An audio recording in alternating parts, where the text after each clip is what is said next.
Kaixo, normalean ekosistema entzuten dugunean espazio handiak ingurune zabalak etortzen zaizkigu burura. Oianak, basamortuak, ibaiak, arrezifeak, baina gutxitan pentsatzen dugu belardiak ere ekosistemak direnik. Eta halaxe dira ekosistema konplexuak gainera. Gaur belarrezko baso txiki hauek gertutik eta barrutik ezagutuko ditugu. Has gaitezen!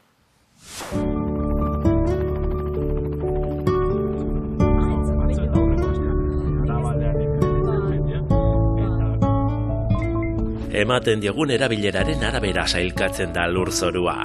Basoak, belardiak, nekazaritza lurrak edo hiriguneak dira paisaiak jasotzen dituen izenak. Eta gaur, gugandik gertu egon arren, normalean erreparatzen ez diogun paisaia bat bisitatuko dugu. Larre ez ari gara. Arantza Aldezabal ikertzaileak Leioako Unibertsitatea inguratzen duten belardietara egin dugun bisitan lagundu gaitu. Eta bertan dagoen biodibertsitatea ikusten eta batez ere bereizten irakatsi digu. 20. mendearen hasieran, belardiek Euskal Herriko azaleraren 42% hartzen zuten. 100 urte geroago, larreak 132 izatera jaitsi ziren. Nekazaritza jardueraren atzerakadak belardien beherakada eragin du. Larreak estu kudeatutako naturguneak dira eta Europaren babesa dute. Belarra besterik ez baduzu ikusten, zatoz gurekin hor dagoen aberastasuna ezagutzera. Kaixo Arantza, Kaixo. Lehenik eta behin esango dut arduratuta nagoela pixka bat izan ere hemen belardi honen ardira sartu gora, ez dakite baserritarrak zer esango digun. Behar bada, seguru baten bat begira dugula eta baten batek abisua pasako diola, ze egia da, etzaiela bate gustatzen belardita sartzea eta hori errespetuz egin behar dugu. Baina arrazoi on bat dugu, ez da? Belardi hau zapaltzeko izan ere, ikerketa egiten duzu ezuek hemen, belardietan, ez da? Hori da, bai. Zer nolako ikerketa? Guk belardi honetan saiatzen gera aldan gehiena ikertzen. Ze guk benetan hola gainetik landareak besterik ez ditugu ikusten, baina hemen badago lurtzoru bat, askotan azpikoa garrantzitsuagoa da gainekoa baino lurpeko hori. Eta gu saiatzen gara lurpean dagoen lurtzoruko ezaugarri guzti horiek aztertzen, ezaugarri fisiko-kimikoak, mikroorganismoen dibertsitatea eta jarduera, sustrai motak, nolako sustraiak dituzten landareak, gero konposizio floristikoa ere neurtzen dugu, dibertsitate neurri bezala, belarraren kalitatea, ze azken finean belardi hau hemen ikusten duzun hau bazkarako erabiltzen den belardi bada, bolak egiten dira eta neguko bazkarako, eta gero oraintxe ez ditugu ikusten naiz honekin, baina polinizatzaileak, bai? Landareak polinizatzen dituztenak eta noski belar hauetaz eta landare hauetaz elikatzen diren animaliak. Ze ikerketa gai politia.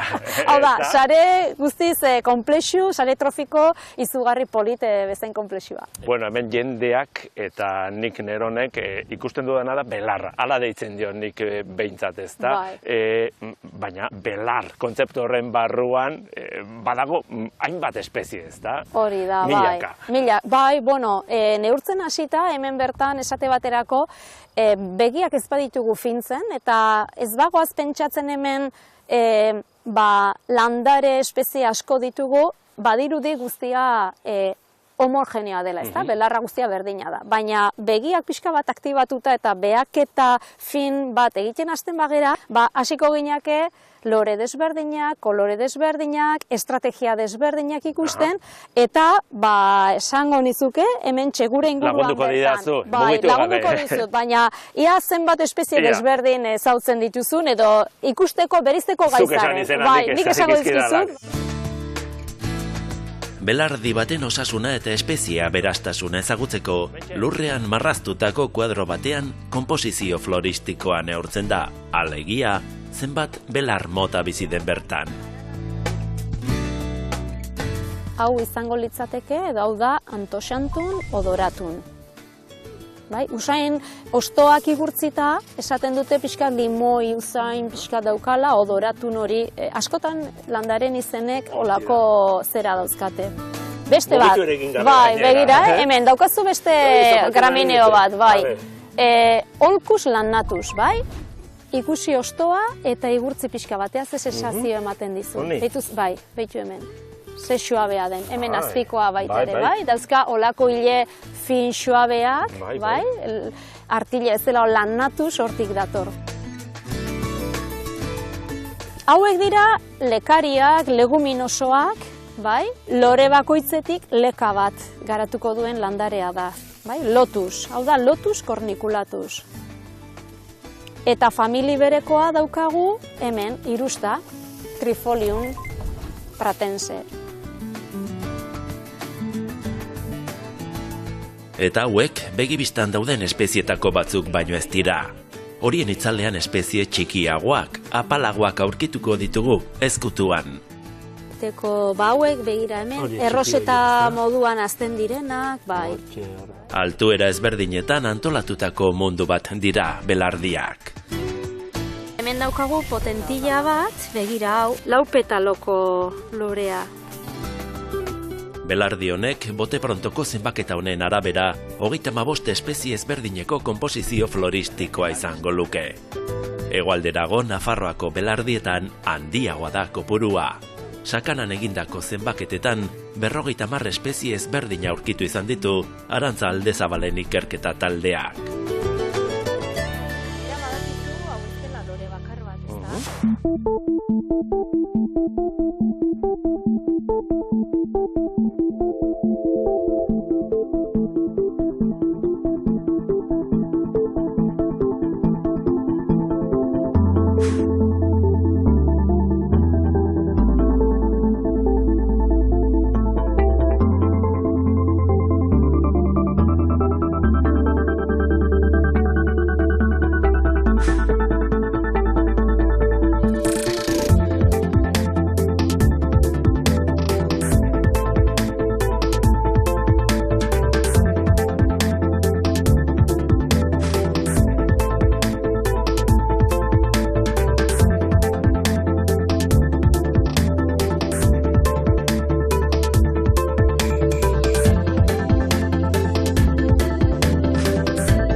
Ekosistema oso aberatsa da. Oso aberatsa, bai. Gainera, ekosistema bada, baina zehatzago agroekosistema esango diogu. Zergatik, gizakiak kudeaketa jakin baten bidez, nolabait mantentzen duen ekosistema bat dalako, bai? Eta hori da gakoa, ez da? Hori da. Kudeatutako baserritarrak kudatzaileak dira, edo gara, esango dugu, ez da? Baina bai, zuek alderdi hori izaten duzu kontua, faktore hori, faktore hori, giza faktorea. Hori da, bai, ze azken finean, gu gauden eremu honetan, estaia muinotarrean gaude, eta berez eremu hau ariztiari dagokio. Guk hemen baserritarrak belar hau moztuko ez balu, eta aberekin erabiliko ez balu, polikinaka, sasia ja, eta polikinaka hemen ariztia legoke. Hau da, bertako landaredi potentziala edo landaredi naturala, ez da? Belardi hauek dira agroekosistema seminaturalak. Seminaturalak esan nahi du bere naturaltasuna, hau da, bere espontaneoekin eta bere balore guztiekin jarduera batek, kudeaketa batek mantendu beharra izaten dela. Bestela, berezko dinamika ez erregin gabe hemen izango litzateke istea galtzea. Alegia laizterra baserritarra etorriko da eta segaz moztuko du edo... Hori da, eta litekena da hemen, esate baterako negu partean hemen abere batzuk ibili izan. Ze aberek egiten dituzten gorotzekin ongarritu egiten dute. Neurrian, pixka bat nolabait, aberek belarra jaten dute, gero gorotzen bidez, bueltatzen dute zati bat, zikloa, elikagaien ziklo hori izten dute, eta ongarri horrek on egiten dio lurrari. Larratze sasoi hori amaituta, hilabete pare batez edo abereak ateratzen dira, eta usten zaio belarrari hazten. Eta kasu honetan esku hartze hori ona da. Ez da norbaitek pentsa dezake zergatik ez utzi belardiei bere dinamika propioa izan dezaten eta guk pakean utzi, baina ez. Ez. Esku hartze hori modu egokian egiten bada, ze hori da gakoa, ona da. Zergatik, zuk hemen ez bazenu esate baterako belarrik moztuko, hemen lehiakorrenak diren espezieak nagusituko lirateke. Eta polikinaka txikiagoak direnak, modu errestarian hazten direnak, hor sortzen da argiagatiko lehia bat. Kompetentzia, lehia hori. Eta berazuk, lehiakorrenak diren espezie hori indarra kentzen badiezu mozketa bidez, aukera gehiago ematen diezu txikiak direnei, errestariak direnei, eta askotan guk hemen ikusten ditugun lore polit guzti hori txiki horiei, hazteko aukera ematen dizu. Horrek esan nahi duna da, elkar bizitza bat posible egiten dula belar mozketa horrek. Eta hori, argi eta garbi ikusten da, zuek egiten duzuen beste ikerketa zati batean, ez da? Goi mendietako larreetan. Aralar, gorbeia, aizkorri urbia, zer gertatzen da? Zer ari zarete jakin nahian? Mendiko larre horiek nolabait garrantzitsua da ulertzea baita ere semi-naturalak direla, ez? Kasu horretan mendiko larreetan pagadiari dagokion eremua da, baina eremu hori ere irekia eta larre bezala mantentzen da urtetan abeltzaintza egon delako, ez da, hartzantza, abeltzantza aktibo bat egon delako. Guk 2005an itxitura batzu jarri genitun galdera konplexu bati erantzuteko. Zer gertatuko litzateke mendiko larreetan abeltzantzarik ez balego. Eta zer gertatzen da? Gertatzen da, larratzen den gunean, hau da, abereak dabiltzan gune horretan, orokorrean onura gehiago jasotzen ditu larre horrek, nolabait larratze hori babestuta edo abandonoa ustea nolabait pairatzen ari den larre zatiak baino.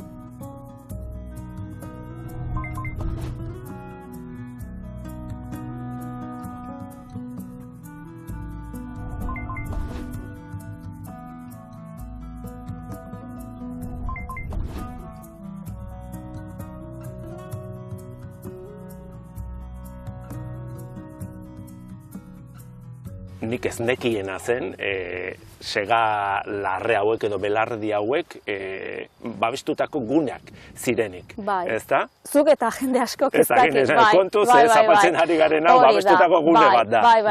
Badago zuzentaraua, habitat zuzentaraua deitzen dena, eta habitaten zerrenda horretan sega belardi hauek dauzkagu. Sega belardi hau da, multiespezifikoa dana, seguraski neguan hori da, larratze bat pairatzen duena, eta gero urtean gutxi gora bera maiatzekainean behin mozten dena, agian beste mozketa bat jasatu, baina da kudeaketa mixto bat. Teknologia erabiltzen duzue, hauek non dauden jakiteko eta babesteko, ez da? Hori da, bai. Hemen belardi hauekin daukagun zailtasun handiena da, esan bezala partikularren eskutan dago, eta kudeaketa eredu jakin baten menpe kontserba daitezke. Orduan, nola jakin, nola kudeatzen diren belardi hauek. Guk nahi duguna da, irudien bidez, gai izan, mozketa hori, kudeaketa hori detektatzeko.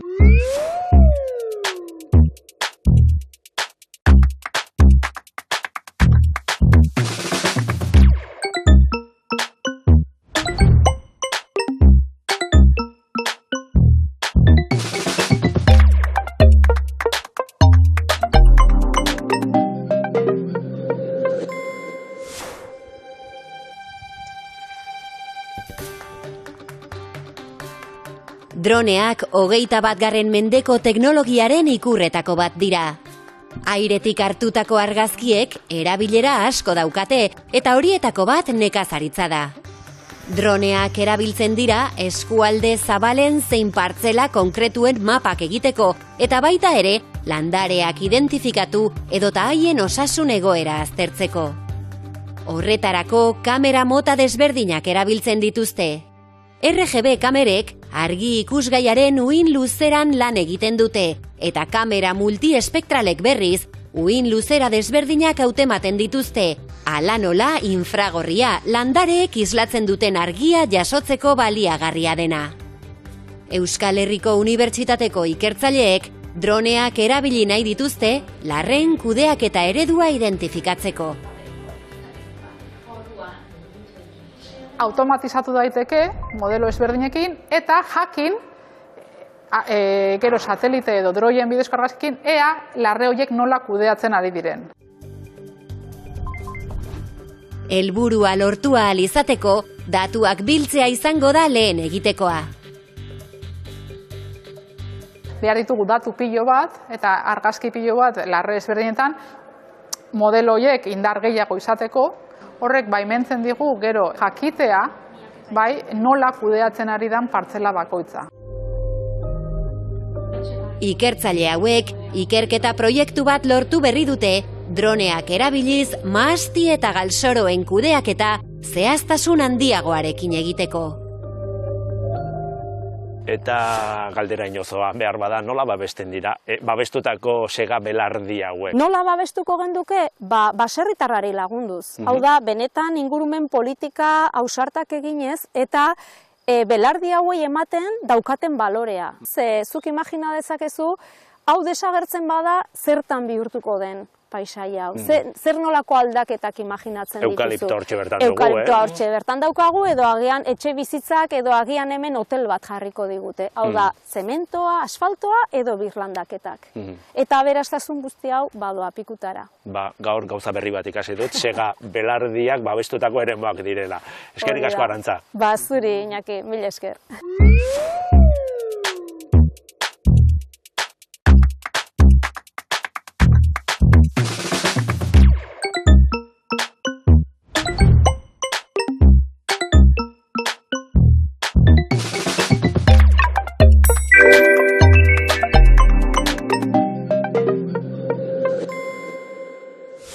Teknologia belardien egoera ezagutzeko eta ekosistema horiek zaintzeko lagungarria dela ikasi dugu oraintxe eta teknologiaren bidetik jarraituko dugu. Robotika autonomoaren erabilpen berriak esploratzen ari dira teknikan lanbide heziketako ikerketa aplikatuaren zentroan.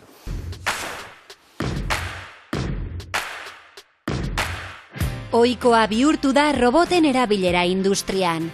Maiz ikusi ditugu beso robotikoak muntaia kateetan, lan astunak edo errepikakorrak egiten, edo langileen ondoan hauen zereginak erraztu eta arintzen. Baina robotika industriaren mugak gainditu eta beste eremu batzuk ere konkistatzen ari da. Gaur egun, lehen sektoretik hasita, edozein esparrutan erabil daitezke robotak, lan ezberdinetara egokituak. Nekazaritzan, soroen zaintza, robot autonomoek egiten dute, baina baita ere, uzta bilketa besteak beste. Zerbitzuetan ere aplikazio askotara bideratu dira, hala nola, pakete banaketetarako eta etxeko tresna bezala, erabat zabalduta daude eta etxe askotan aurki daitezke, barnean edo kanpoan, garbiketa egiten edo lorategiko belarra mozten. Erreskate lanetarako edo egoera arriskutsuetarako esaterako, leku estu eta ezezagun batean sartzeko ere erabiltzen dira robotak. Eta nola ez, zehaztasun handiko lanak egiteko, adibidez kirurgian.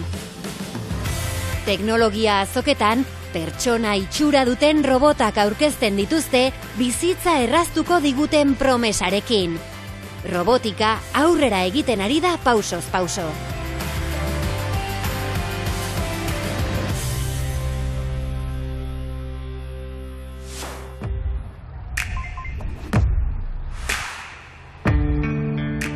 Robotika autonomoaren aplikazioak ugariak dira, eta lan munduan hartzen ari diren lekua ikusita, hezkuntzak ere ez du atzean gelditu nahi. Esate baterako, azken urteetan robotika autonomoaren saila jarri dute martxan teknikan, Euskadiko lanbide heziketaren ikerketa aplikatuko zentroan. Bertan, zaintza berezia egiten diete teknologiaren munduan gertatzen ari diren aurrerapenei. Robotikaren azken tendentziak identifikatzen dituzte, eta lan munduan izan ditzaketen aplikazioak aztertu. Izan ere, ikasleak, etorkizuneko langileak, aurrerapen horietarako prestatu behar dituzte lanbide heziketako ikastetxeetan, eta robotika autonomoak baditu ezaugarri berezi batzuk. Robotika autonomoen berezitasun nagusixena da, robot autonomo batek dakarrela, beran ingurun zer pasatzen den antzemateko kapazidadi, eta beran ingurun antzematen daben informazioen arabera, beran erabakixak hartzetxuz, era autonomo baten, ez? Azkan baten pertsonin aldetik, esku hartze gitxiagoa eskatzen daben robot batala. Lehenengo urratsa robotika autonomoko sailean ezagutza bereganatzea da. Ondoren informazio hori lanbide heziketako irakasleei bideratzen zaie. Etorkizunerako prest egon daitezen eta behar izan ezkero euren ikasgaietan aplika ditzaten. Robotei autonomia emateko teknologia bat edo beste implementatzen zaizkie erabileraren arabera. Adibidez, gidatze autonomoan kamera behar da inguruko irudiak hartzeko. Adimen artifizialaren bitartez prozesatzen dira irudi horiek, eta mugitzeko unean puntu batetik bestera joateko egin behar duen bidea kalkulatzen du robotak. Beste adibide bat, intralogistikan erabiltzen diren robotak. Hauek lidar sentsoreak dituzte mugitzen diren espazioaren mapa sortzeko eta bidean ager daitezkeen oztopoak detektatzeko. Horrela, autonomoki nabigatzen dute. Beste aplikazio kaso igual deigarri xaua bat, batez be ikuslintzako da, kuadrupeduk edo bipeduk dizen robotak.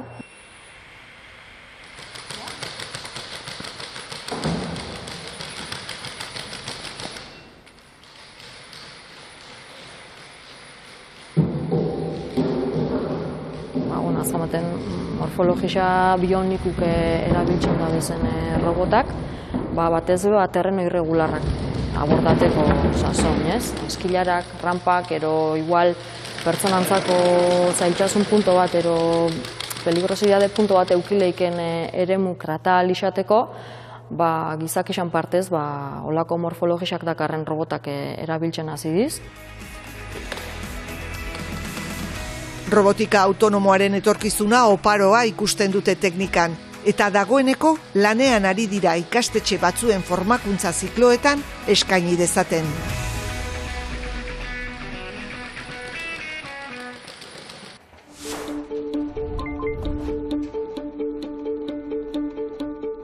Joan den urtean, Eibarko Armeria Eskolako robotika sailekoei eskaera berezi bat egin zieten aurreko etxean dauden aspazekoek. Garun paralisia duten 2-3 urteko umeen bizikalitatea hobetzea. Emaitza, gurpildun aulki robotiko bat izan da. Nola ume hauek estatiko egoten zirela gunean bertan eta autonomoki mugitzeko aukera izateko robot bat egitea pentsatu genuen. Bi ikastetxe elkartu ziren proiektua aurrera eramateko, Errenteriako Don Bosko ikastetxea eta Eibarko Armeria Eskola. Bakoitzak proiektuaren zati bat garatu du. Don Boskotik egin dena da elektronika hardwarea gauzatzea. Hau da, PCB-ak eta bar. Armeria Eskolatik garatu duguna da programazioa Rosen eta garatu duguna da 3Dko diseinua eta bera robota eraikitzea.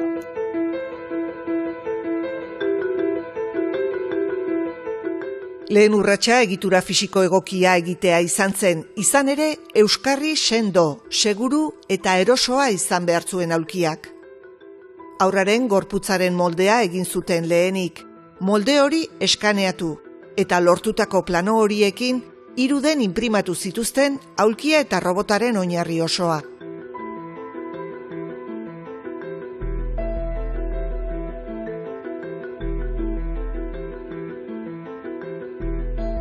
Ondoren, aulkiari autonomia eta mugimendua eman zioten.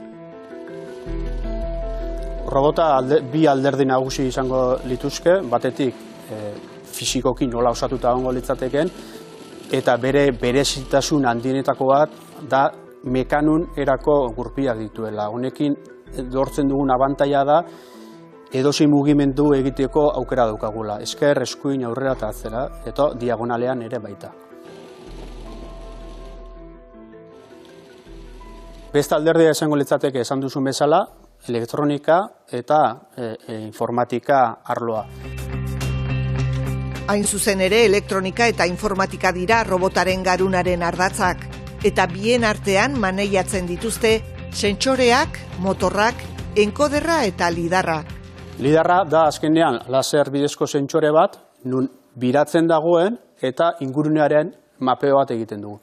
Orduan, horrekin lortzen duguna da, inguruan dauden obstakuluak detektatu eta horrek saihestu. ROS deituriko robotaren operazio sistemak ahalbideratzen du aulkiari autonomia ematea. Momentuz barrualdean erabiltzeko diseinatu dute aulki robotikoa, baina funtzio berriak implementatu nahi dizkiote autonomia handitzeko. Etorkizun hurbil batean daukagun asmoa da sakontasun kamera erabilita inteligentzia artifizial bidez objektu desberdinak detektatzea, hala nola pertsonak, eta horrek ekiditzea. Baita implementatu duguna da mikrofono bat, mikrofono horrekin ahotsa detektatuko genuke, eta inteligentzia artifizial bidez ahotsa agindu bilakatu genuke, eta robota modu batera edo bestera mugituko litzateke. Epe luzera aulki robotiko honen aplikazioak handitzeko asmoa dago, eta kanpoan erabiltzea ahalbidetuko lukeen GPS-a implementatu nahi diote. Ahalegin guztiak baliotsuak dira garun paralisia duten haurren eta haien gurasoen bizi kalitatea hobetzeko.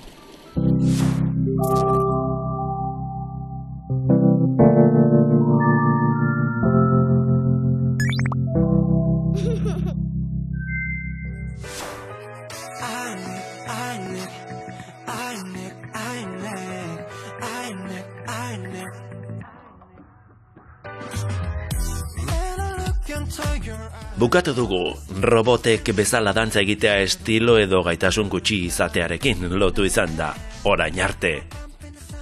Irudiok ikusita agian txipa aldatzeko momentua iritsi da, gure txipa alegia. Datorren asterarte, agur!